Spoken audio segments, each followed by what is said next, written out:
there's a good chance some people might choose to unsubscribe because of this, but it needs to be said. Hi everyone, I'm Erin and I'm obsessed with books, particularly Harry Potter and all of its complex characters, but we're only going to be talking about one today. I'm going to start this off by saying I do love Snape.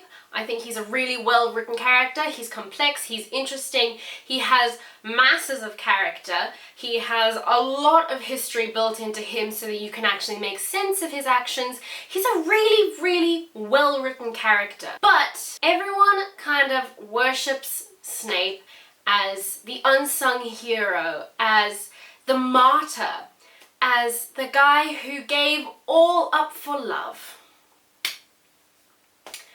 And I have to disagree. There are a few points I'm going to hit on throughout all 7 books that make me question whether or not Snape is actually a decent person. I don't even know where to start with this because there are so many things I could hit on. The first time he meets Harry, he is an absolute prick. And everyone kind of justifies this with, yes, but he's mean. He's mean to everyone and he sees James and Harry, and so he's thinking about the person who bullied him. But it's just, no.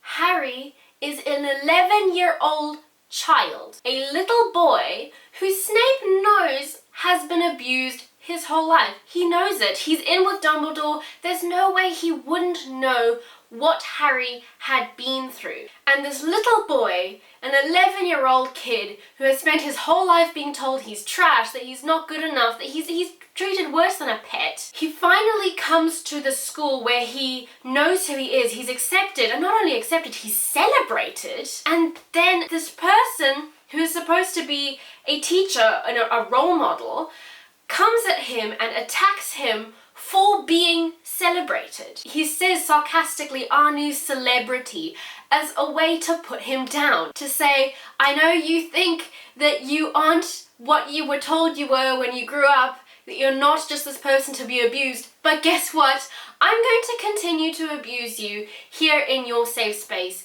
even though you have done nothing to me. What's that supposed to do to a kid who has just escaped abuse? But obviously we know from the books how Harry took it, and he just accepted that Snape was an ass. He could rise above Snape, but it's not like what Snape didn't affect him, because it did. The thing that bothers me even more about that is that we know that as a little boy, Snape was neglected. He wore clothes that were too big for him or too small for him and were pretty much rags. No one gave him any love. His father was an alcoholic. He had a weird relationship with his mother. We know that he was a sad, abused kid too. You'd think that him seeing this kid who is Lily, who he claims to love's son, who has been abused, you'd think he would reach out to him with some kind of kindness because he knows how it feels to be treated that way and he wants better for the child of the woman he claims to love, but no. I know that I keep saying he claims to love Lily. I don't necessarily think that he is in love with her in a very healthy way. His love became an obsession. Snape saw Harry and instantly saw James. And yes, the Marauders were very unkind to Snape. We are aware that they bullied him, but we're also aware that it says in the books that Snape would attack James unprovoked just as often as James would attack Snape. After that scene with the Marauders bullying Snape, and we actually saw Lily stand up for him and he called her mudblood, she actually says to him in another scene just a little bit later on, she's run out of excuses for him. She spent so much time trying to make excuses for his mistakes and his actions to her friends, and that they have no idea why she continues to hang out with him because he is toxic as hell. And she actually says to him, "You are wanting to join a terrorist organization that's entire purpose is to kill and eradicate my people." And he says, "Yeah, but not you. How is that not toxic?" It doesn't matter that not her. You're still trying to destroy everything that she is. And you claim to love her? And then everyone will say, but it's unrequited love, and his Patronus changed to a doe to match hers. Yeah, sure, it did. Can I also remind you of the time that he actually mocked Tonks because her Patronus changed when she fell in love with Remus, even though he had done the exact same thing himself. We cannot deny that Snape was neglected and bullied and treated really, really badly in his youth. But the thing is, he uses his grief and his pain to damage other people. Which brings me to Neville. I touched on this briefly in my video sorting Harry Potter characters into a tier. I'll link that below if you want to see it. But how can we celebrate a man who was so cruel to this little kid that this kid's boggart, the thing that he fears most in the entire world, was Snape? Remember, Neville's parents were tortured into insanity by Bellatrix Lestrange on behalf of Voldemort. She's not his biggest fear. Voldemort isn't his biggest fear. His biggest fear is his teacher. Considering the amount of hateful things that Snape said to little Neville, I mean, he bloody threatened to feed his failed potion to his frog, Trevor, so that he would die. How can we blame him for being that afraid of him? Remember when Draco changed Hermione's teeth and made them even bigger and Snape said, "I don't see any difference," and she ran away crying and then permanently changed her teeth to make them small? He made her feel that bad about herself that she wanted to permanently alter her appearance. And he did all of this because of his obsession with a dead woman who had rejected him. Not only that, a dead married woman. And he's still so obsessed with her that he's willing to torture her son in her name. From behind the scenes, he is helping Dumbledore and he is taking care of Harry. He is a double agent and he is fighting against Voldemort. And that cannot be ignored. And let's take a step back to how and why he chose to become a double agent. We learn why in the Deathly Hallows. Snape overheard part of the prophecy about Harry and realized it could have been Harry or it could have been Neville. He was totally okay with the idea that Voldemort would go and kill Neville and Neville's parents or Neville's grandmother. He was totally okay with killing them. He was fine with it. It wasn't until it affected him personally, when Lily was actually at risk, that he decided to switch sides. And I find it difficult to decide this, so I want your opinion.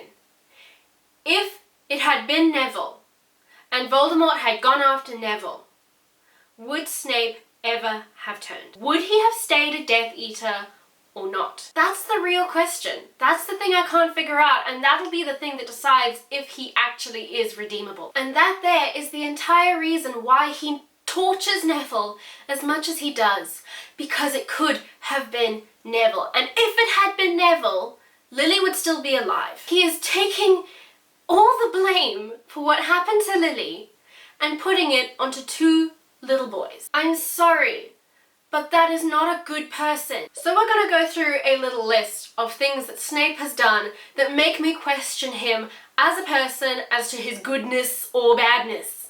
That was very grammatically incoherent. He called his best friend a mudblood and then tried to make excuses for it. He saw his friends practicing dark magic on another student and says it's totally okay, they can do that, it's fine. From the very beginning when he meets Petunia, he's pretty awful to her. Guaranteed she's not very nice to him back. He threw a tantrum when he realized that Sirius and Lupin were not going to go to jail in The Prisoner of Azkaban, and so he decided to out Remus as a werewolf so that he was basically unemployable. Remus had been totally passive in what had happened to Snape, how he had been bullied. He hadn't been one of the bullies, but he hadn't stopped it either, and he states that he regrets that. But he has spent his entire life being ostracized and living in poverty, trying to somehow scrounge a living, even though he is a werewolf and everybody hates that. And then Snape, out of pure pettiness, outs him. He is therefore just going to dump him in a ditch where he will probably die because he is in poverty and there's no one there who will lift him out,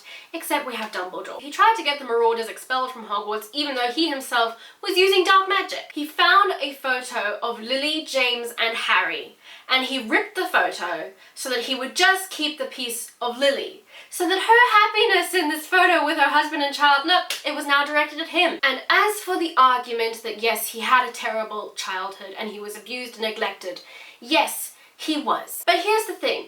Sirius was raised and abused by blood supremacists. He was disowned by his family, all of his friends were murdered, and he spent 12 years in Azkaban. And he was still kind. Neville was raised by a controlling grandmother after his parents were tortured into insanity by Bellatrix Lestrange. He was made to believe that he was worthless and good for nothing, and then was bullied at school, and he had a horrible time, and he still managed to be a good person. Jenny spent basically a year of her life being possessed by Voldemort, and she was still a good person. It's not hard, Snape. Remus had no friends until he was 11. He lived in constant fear of people finding out that he was a werewolf and judging him or maybe killing him. He lost every single person he loved, and he lived in poverty, and he was still a good person. It's okay to have pain. It's okay to have grief.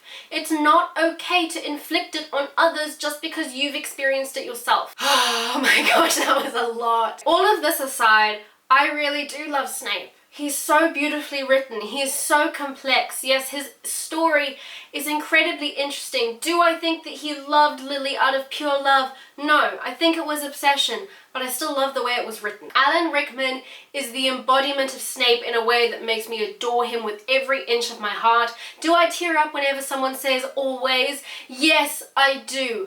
I still have all the Snape feels, but you can have those feels and still not deny that he did terrible, terrible things. And here's something that we don't know, but I have to question. Snape was an undercover Death Eater for years and years and years. So he knew the innermost workings of Voldemort's inner circle because he was part of it. Did Snape know that the person who had snitched to Voldemort about the location of the Potters was not Sirius? Because he was right in Voldemort's inner circle. It seems like something he would know. Did he hate Sirius that much that he was willing to let him rot in Azkaban for a crime he didn't commit? Because he could have told Dumbledore. He could have said to him, look, Sirius didn't do it. It was Peter Pettigrew. He could have told him, but he didn't. As I said earlier, when he sees Harry, he sees James, which tells me that if he's willing to treat Harry this way just for looking like James, his hatred for James runs deeper than his love for Lily. Yes, it would be hard to look into the face of the person who abused you, but Harry is not the person who abused him. Harry is bloody 11. Are his feelings understandable? Absolutely. Yes, they are. He was treated like crap. Are his actions justifiable? Not even a little bit. I don't see anyone sticking up for the Dursleys or for Umbridge, and they did terrible things to Harry too. The reason that we all stand up for Snape is because he was a double agent and he did die to further the cause. And for that, he gets top credit. Do I think it redeems every single thing that he had done to hurt others? No, I don't. I even have a little Snape Funko Pop, and he is one of my favorites. So please don't take this as me saying that I hate Snape and I think that everybody who loves him is an idiot, or anyone who has a differing opinion from me is an idiot. I don't. I'm sure this is going to have been a very controversial video and you're all going to be going, well, I disagree. I would love to hear why you disagree. I'm not interested in fighting with you, but I would be interested in a conversation. So drop your comments down below and let me know what you think. Thank you so much for watching. My name is Erin and I make videos weekly on this channel. If you like stuff like this, or you like books or ridiculousness, then you'll probably like my channel. So think about hitting the subscribe button and the notification bell so that you get a little message when I've posted new videos. Have a good day or whatever it is you're doing, and I will see you all next time. Bye!